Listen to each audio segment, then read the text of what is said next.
জুনমনি ৰাভাৰ মৃত্যুৰ পিছতেই তীব্ৰ চাঞ্চল্যৰ সৃষ্টি হৈছে ৰাজ্যজুৰি। দিনে দিনে পোহৰলৈ আহিছে ন তথ্য, কিন্তু এইবাৰ পোহৰলৈ আহিল এক বিস্ফোৰক তথ্য। অসম তোলপাৰ লগোৱা জোনমনিৰ ঘটনাত নাম সাঙুৰ খোৱা সুমিতে পালে জামিন। উল্লেখ্য যে জোনমনি ৰাভাৰ বাহনখন খুন্দিয়াই পলাতক অৱস্থাত আছিল ট্ৰাক চালকজনে, কিন্তু প্ৰত্যক্ষদৰ্শী প্ৰণৱ দাসে চিনাক্ত কৰিছিল ট্ৰাক চালকজনক, আৰু তাৰ পাছতেই CIDৰ ওচৰত আত্মসমৰ্পণ কৰিছিল সুমিত কুমাৰে। আত্মসমৰ্পণৰ পাছতেই গ্ৰেপ্তাৰ কৰিছিল ট্ৰাক চালক সুমিত কুমাৰক, আৰু তাৰ পিছতেই সুমিত কুমাৰক প্ৰেৰণ কৰিছিল জেললৈ।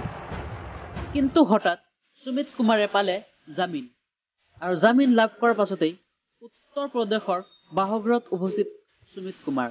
কিন্তু এটা কথা উল্লেখ কৰিব লাগিব যে ট্ৰাক চালকজনে খুন্দিয়াইছিল জোনমনি ৰাভাৰ বাহনখন। এয়া দুৰ্ঘটনা আছিল নে কোনোবাই জোনমনি ৰাভাৰ বাহনখন খুন্দিয়াবলৈ কৈছিল? এতিয়ালৈকে কোনো ৰহস্য উদ্ঘাটন হোৱা নাই।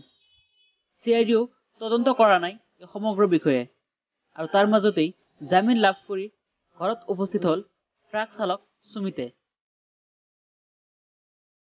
জোনমনি ৰাভাৰ হত্যাকাৰী সুমিত কুমাৰে নিজে আহি আত্মসমৰ্পণ কৰিছিল, কিন্তু তাৰ পিছতো সমগ্ৰ ঘটনাৰ ৰহস্য উদ্ঘাটন নহ'ল।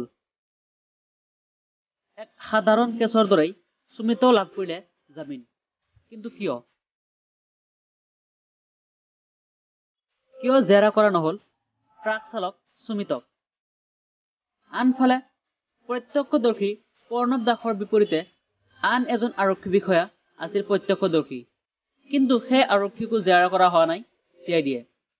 কিন্তু কিয় ৰহস্য উদ্ঘাটন নহ'ল জোনমনি ৰাভাৰ সমগ্ৰ ঘটনাটো? আপোনালোকে কি ভাবে?